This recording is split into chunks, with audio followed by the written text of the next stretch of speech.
So welcome friends, myself Professor Bharat Basrani. Since many years, approx 15 years, I am teaching the subject called Mercantile Law. Recently, the name of the subject has been changed in our university. The name has been kept is Business Regulatory Framework. That is what is the new name given to our subject. So let us try to understand now the syllabus. Let us try to discuss the syllabus of our subject, Business Regulatory Framework, for the academic year 2019-20 and for the students of TY BCom SAM 6. So what exactly we are going to learn in the overall journey of SAM 6 related with this subject is what we are going to discuss. Unit 1 is based on Sale of Goods Act 1930. The weightage is 30%. Friends, इससे पहले जो हमने Sam 5 के अंदर study किया उसमें हमने दो ही एक्ट एक्चुअली पढ़े। सैम 5 में हमने दो ही एक्ट टेक्निकली स्टडी किए। पहला था इंडियन कॉन्ट्रैक्ट एक्ट 1872 जिसके दो भाग हमने पढ़े, general contracts and special contracts. Unit 1 और 2 में हमने जनरल कॉन्ट्रैक्ट्स पढ़े जिसमें हमने कॉन्ट्रैक्ट्स की एसेंशियल्स सारी कवर कर ली, offer and acceptance, consideration, capacities of parties, lawful object, lawful consideration, ये सारी चीज़ें हमने कवर की दोस्तों। उसके साथ साथ उसी में हमने परफॉर्मेंस भी देखा, परफॉर्मेंस ऑफ कॉन्ट्रैक्ट, डिस्चार्ज कैसे मिलता है कॉन्ट्रैक्ट में से, और अगर कोई ब्रीच होता है, कोई ब्रीच करता है कॉन्ट्रैक्ट का तो उसके रेमेडीज क्या है, रूल्स क्या है उसके, और वो हमने यूनिट 1 और 2 में जनरल कॉन्ट्रैक्ट्स में पढ़ा। उसके बाद हमने स्पेशल कॉन्ट्रैक्ट्स भी पढ़े दोस्तों। स्पेशल कॉन्ट्रैक्ट्स में हमने क्या पढ़ा? स्पेशल कॉन्ट्रैक्ट्स में हमने ये पढ़ा कि भाई बेलमेंट, फिर प्लेज, फिर इंडेमनिटी कॉन्ट्रैक्ट, गारंटी कॉन्ट्रैक्ट, और अंत में हमने एक इम्पॉर्टेंट चैप्टर है एजेंसी, वो भी कवर किया। तो ये सारे इम्पॉर्टेंट 5 कंटेन है, 5 टॉपिक है जिसको स्पेशल कॉन्ट्रैक्ट में इंक्लूड किया गया है, वो हमने पढ़ा। और अंत में हमने क्या पढ़ा था सर? एक न्यू एडेड वर्जन सिलेबस का, इंटेलेक्चुअल प्रॉपर्टी राइट्स, जिसमें उसके जो टाइप्स है basically 3 important types, patent, trademark and copyright, detail उसकी डिटेलिंग दी थी। तो ये था कुछ आपका सिलेबस सेमेस्टर 5। आप सेमेस्टर 6 में क्या आने वाला है सर, वो अब धीरे धीरे समझने की कोशिश करेंगे। इसमें भी 4 ही यूनिट है। पहला यूनिट आपके सामने है, सेल ऑफ गुड्स एक्ट 1930, 30% इसका वेटेज है। इसमें हम क्या पढ़ने वाले हैं सर? हमारा इसमें सब्जेक्ट मैटर क्या होगा? जैसे इंडियन कॉन्ट्रैक्ट एक्ट में हमारा सब्जेक्ट मैटर कॉन्ट्रैक्ट था, जनरल कॉन्ट्रैक्ट में जनरल कॉन्ट्रैक्ट में जनरल कॉन्ट्रैक्ट आपका सब्जेक्ट मैटर था, स्पेशल कॉन्ट्रैक्ट में आपका स्पेशल कॉन्ट्रैक्ट, यूँ समझ लीजिए आपका subject matter. Sale of goods act में आपका सब्जेक्ट मैटर क्या रहेगा? What is the subject matter in sale of goods act? Sir goods, जो भी हम चर्चा करने वाले हैं गुड्स की ही चर्चा करने वाले हैं, ठीक है? गुड्स से जुड़ी हुई चर्चा हम करने वाले हैं। कॉन्ट्रैक्ट ऑफ सेल होगा तो किसका होगा? कॉन्ट्रैक्ट ऑफ सेल होगा गुड्स का। तो इसमें हम डिटेलिंग क्या करने वाले हैं सर? डिटेलिंग ये करने वाले हैं, what is the meaning of contract of sale, what is sale, what is agreement to sale, what is hire purchase agreement, how it is different from sale, ये हमारी चर्चा होगी। What are the types of goods, what is the definition of goods, goods का overall classification क्या है, ये हम समझने की कोशिश करेंगे। कंडीशंस एंड वारंटीज क्या रहेगी जब सेल ऑफ गुड्स किया जा रहा है, गुड्स बेचे जा रहे हैं, माल बेचा जा रहा है, तो उस वक्त क्या कंडीशंस के बेसिस पे बेचा जा रहा है, एक्सप्रेस कंडीशंस कौन सी रखी गई है, इम्प्लाइड कंडीशन ऑलरेडी कौन सी एग्जिस्ट करती है सेल करते वक्त। वारंटीज का भी यही है, इम्प्लाइड वारंटीज क्या रहेगी, एक्सप्रेस वारंटीज क्या रहेगी, ये भी एक चर्चा का विषय है। टाइप्स ऑफ गुड्स के बेसिस पे ट्रांसफर ऑफ प्रॉपर्टी का भी एक इम्पॉर्टेंट टॉपिक है अंदर, कि एग्जिस्टिंग गुड्स यानी कि स्पेसिफिक एंड अनस्पेसिफिक गुड्स जब ट्रांसफर किए जाते हैं, उसकी ओनरशिप जब ट्रांसफर की जाती है, तब उस वक्त किसकी ओनरशिप रहेगी? जब गुड्स ट्रांसफर किए जा रहे हैं, ओनरशिप किसकी होगी? बायर की होगी कि सेलर की होगी? तो उसके भी रूल्स है, वो डिपेंड करता है कि टाइप ऑफ गुड्स क्या है, स्पेसिफिक गुड्स है, अनस्पेसिफिक गुड्स है, फ्यूचर गुड्स है, तो उस पर डिपेंड करेगा, वो भी हम चर्चा करेंगे। Performance of contract of sale, जब गुड्स कॉन्ट्रैक्ट ऑफ सेल्स की ट्रांजेक्शन हो रही है, कॉन्ट्रैक्ट हो रहा है, तब जो रूल्स होंगे, रूल्स ऑफ डिलीवरी, वो रूल्स ऑफ डिलीवरी क्या होगा? किस वक्त पे गुड्स डिलीवर करने, what should be the timing, किस तरीके से आपको गुड्स डिलीवर करने हैं, किस जगह पे, at what place you are suppose to deliver the goods, इन सब के भी रूल्स है, वो रूल्स भी हम देखेंगे, रूल्स ऑफ डिलीवरी कहते हैं उसे, वो भी हम चर्चा में लेंगे। Unpaid seller and his rights and sale by auction. Unpaid seller sir, जब हम सेल ऑफ गुड्स एक्ट की बात कर रहे हैं तो सब्जेक्ट मैटर तो आपको समझ में आ गया, गुड्स है। इसके अंदर पार्टीज कौन सी होगी सर? दो, there are two parties, seller and buyer. तो यहाँ सेलर की भी एक कैटेगरी बना दी गई है, अनपेड सेलर। अगर सेलर ने गुड्स बेचा है लेकिन उसको पेमेंट नहीं मिला है तो उसको हम सिंपल वर्ड्स में कहेंगे अनपेड सेलर है। उसने माल तो दे दिया, ओनरशिप भी ट्रांसफर हो गई, पोजीशन भी दे दिया है, लेकिन अभी तक पेमेंट नहीं मिला है। तो उस सिचुएशन में उसके राइट्स क्या है वो जानना बहुत जरूरी है। What are the rights of unpaid seller, एक इंपॉर्टेंट टॉपिक है। ऑक्शन सेल, ऑक्शन सेल भी कैसे होता है, लीगली क्या रूल्स फॉलो करने हैं, किस तरीके से ऑक्शन सेल होना चाहिए, वो भी हम समझने की कोशिश करेंगे। ओवरऑल वेटेज 30% है पहले यूनिट का, sale of goods act 1930। Syllabus continue, आगे चलते हैं। यूनिट 2 में क्या आने वाला है, तो ये हो गया कुछ लेटेस्ट, कुछ नया, कुछ अभी जो चल रहा है मार्केट में, यूं कहते हैं। कंपनीज एक्ट 2013, 25% इसका वेटेज है, 25%। तो यहाँ इस यूनिट 2 के अंदर हम क्या पढ़ने वाले हैं सर? तो यूनिट 2 में हम बेसिक चीजें लेंगे। बेसिक चीजों में क्या होगा सर? पहले तो हम कंपनी का इतिहास देखने की कोशिश करेंगे कि कंपनीज एक्ट कब आया था भारत में।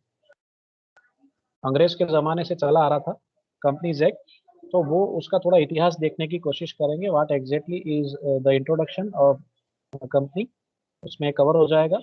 कंपनी की डेफिनेशन क्या है, कंपनी एग्जैक्टली है क्या, उसको समझने की कोशिश करेंगे। डेफिनेशन, मीनिंग, कैरेक्टरिस्टिक्स क्या है कंपनी की, हम कब मानेंगे कि ये कंपनी है, उसके फीचर्स क्या है वो समझेंगे। एसोसिएशन, कंपनी को एसोसिएशन माना जाता है, लेकिन अगर लीगल एसोसिएशन हो तो अच्छी बात है, अगर इलीगल एसोसिएशन है तो कब माना जाएगा कि ये एसोसिएशन इलीगल है या इलीगल कंपनी है, ये कब माना जाएगा। तो उसके भी रूल्स है, वो भी देखेंगे हम। Formation and stages of company, company की रचना की बात हो रही है, कंपनी के निर्माण की बात हो रही है, तो इसकी प्रोसीजर है। प्रोसीजर होगी ऑनलाइन ऑफलाइन। इसकी भी प्रोसीजर है कि आपने कंपनी स्टार्ट करनी है, कंपनी स्टार्ट करनी है तो उसकी भी प्रोसीजर, ऑनलाइन प्रोसीजर कर सकते हैं, रजिस्ट्रेशन कर सकते हैं कंपनी स्टार्ट करने के लिए, ऑफलाइन भी हो सकता है, जो हमें अच्छा लगे हम उस हिसाब से उसकी प्रोसीजर समझने की कोशिश करेंगे। ऑनलाइन प्रोसीजर भी है रजिस्ट्रेशन की, ऑफलाइन भी है। तो ये कैसे होती है, कंपनी स्टार्ट करनी है तो स्टार्ट करने के लिए कौन से डॉक्यूमेंट्स चाहिए, उसकी प्रक्रिया कैसे होती है, उसका रजिस्ट्रेशन कैसे हो सकता है, क्या ऑनलाइन ही हो सकता है, क्या ऑफलाइन ही हो सकती है, क्या दोनों फॉलो करना है, ये हम समझने की कोशिश करेंगे। टाइप्स ऑफ कंपनी एक और कैटेगरी, एक और टॉपिक है, टाइप्स ऑफ कंपनीज। अगर हम जब बात करते हैं what are the types of companies, तो माइंड में आता है public sector company, private sector company, ये हमारे माइंड में आता है दोस्तों सबसे पहले। लेकिन इनके साथ साथ और क्या इंक्लूड किया गया है एज पर कंपनीज एक्ट 2013 में, और क्या इंक्लूड किया गया है सर? वन पर्सन कंपनी एक नया टॉपिक है, small company, producer company, dormant company, ये सारी चीजें अंदर एडेड है दोस्तों। तो इन सब न्यू टॉपिक्स को भी इसमें शामिल किया गया है, इसको कवर किया गया है। तो ये हम समझने की कोशिश करेंगे। सबसे पहले टाइप्स ऑफ कंपनीज बहुत ही इंपॉर्टेंट है, ये चार टाइप्स ऑफ कंपनीज लेटेस्ट हैं, इनको हम समझने की जरूर कोशिश करेंगे with including the other traditional types of companies. तो इसका यूनिट 2 का वेटेज 25%। चलते यूनिट 3 पे।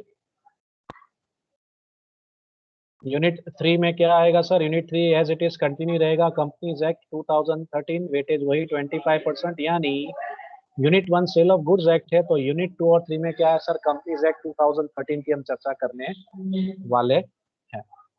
चलिए, तो इसके अंदर बेसिकली हम क्या चर्चा करने वाले हैं सर? इसके अंदर हम दो इंपॉर्टेंट डॉक्यूमेंट्स है कंपनीज एक्ट के, उसकी चर्चा करेंगे। यूनिट 2 में बेसिक चर्चा होगी, कंपनी क्या है, कंपनी का इतिहास क्या है, कंपनी के फीचर्स क्या है, इलीगल एसोसिएशन क्या है, उसका फॉर्मेशन कैसे होता है, कंपनी की रचना कैसी होती है, उसकी विधि क्या है, प्रोसीजर क्या है, how to start a company, और टाइप्स ऑफ कंपनी कौन कौन सी है। ये बेसिक्स हो गया, यूँ समझ लीजिए। इसमें अब हम बात करेंगे टू इंपॉर्टेंट डॉक्यूमेंट्स की। तीसरे यूनिट में हम दो इंपॉर्टेंट डॉक्यूमेंट पकड़ के चलेंगे। वो दो इंपॉर्टेंट डॉक्यूमेंट कौन कौन से हैं सर? तो वो दो इंपॉर्टेंट डॉक्यूमेंट है memorandum of association, articles of association. These are the two main important documents, primary documents।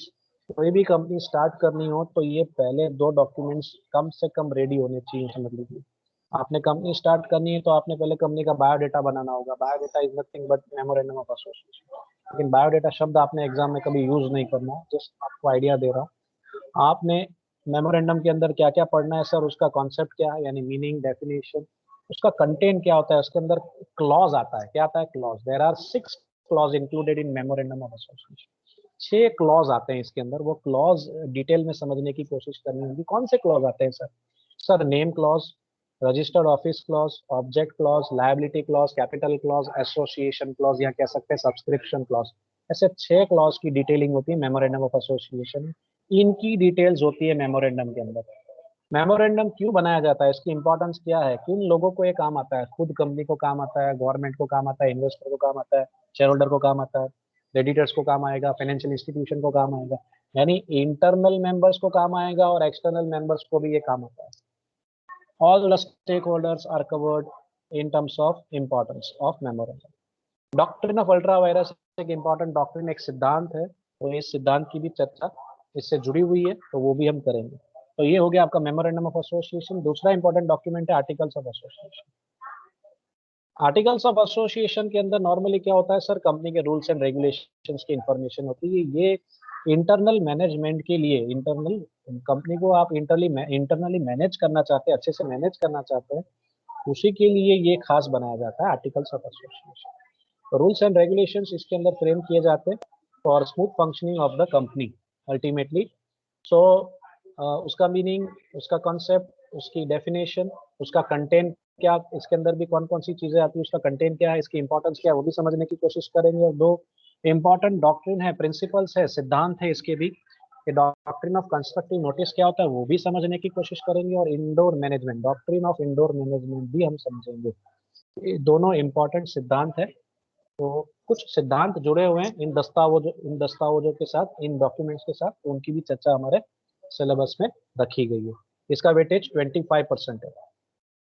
तो ओवरऑल यूनिट 2 और 3 को मिला के 50% वेटेज हो गया कंपनीज एक्ट, यानी आधा पेपर आपका कंपनीज एक्ट में से होने वाला है।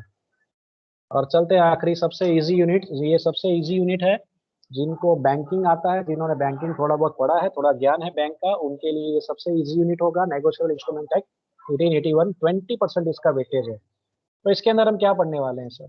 पुराना है थोड़ा एक्ट, लेकिन कोई बात नहीं है, आज के ज़माने में भी बहुत काम का, क्योंकि हम नेगोशिएबल इंस्ट्रूमेंट आज के ज़माने में भी यूज़ करते हैं। सब कुछ ऑनलाइन नहीं हुआ है, अभी भी ट्रेडिशनल वे से बैंकिंग फंक्शंस होते ही हैं। हम आज भी चेक यूज़ करते ही हैं, कुछ मार्केट में आज भी बिल ऑफ एक्सचेंज यूज़ होता ही है, कुछ लोग आज भी वचन चिट्ठी यानी कि प्रोमिसरी नोट्स का उपयोग करते ही हैं। तो समझने की कोशिश करेंगे। इसके अंदर हमारा सब्जेक्ट मैटर क्या होगा, नेगोशिएबल इंस्ट्रूमेंट क्या होता है, व्हाट इज नेगोशिएबल इंस्ट्रूमेंट क्या होता है, ये समझने की कोशिश करेंगे। इसका भी थोड़ा बहुत इतिहास देखेंगे, definition, characteristics, presumptions, negotiable instrument की हम ओवरऑल कॉन्सेप्ट क्लियर करने की कोशिश करेंगे। टाइप्स ऑफ नेगोशिएबल इंस्ट्रूमेंट्स कौन कौन से हैं सर? बेसिकली 3 है, promissory notes, bill of exchange, cheque, ये 3 टाइप्स ऑफ नेगोशिएबल इंस्ट्रूमेंट है प्राइमरी। ये प्रोमिसरी नोट्स क्या होता है, उसकी definition, bill of exchange, cheque, ये तीन की डेफिनेशन, इनका कॉन्सेप्ट क्या है, इनके फीचर्स क्या है, और इन तीनों के बीच में डिफरेंसेस क्या है, ये भी हम समझेंगे इस पर्टिकुलर यूनिट के अंदर। और अंत में जो हम इसमें चर्चा करेंगे होगी पार्टीज ऑफ नेगोशिएबल इंस्ट्रूमेंट। बहुत सारी पार्टीज है नेगोशिएबल इंस्ट्रूमेंट की भी, जैसे कि drawer, drawee, payee, drawee in case of need, acceptor, endorser, endorsee, holder, holder in due course. these are the types of parties of negotiable instrument. इनकी भी हम चर्चा करेंगे हमारे इस पर्टिकुलर सब्जेक्ट के अंदर, इस यूनिट के अंदर। तो इस तरीके से आपका सिलेबस बांटा गया है सेमेस्टर 6 का।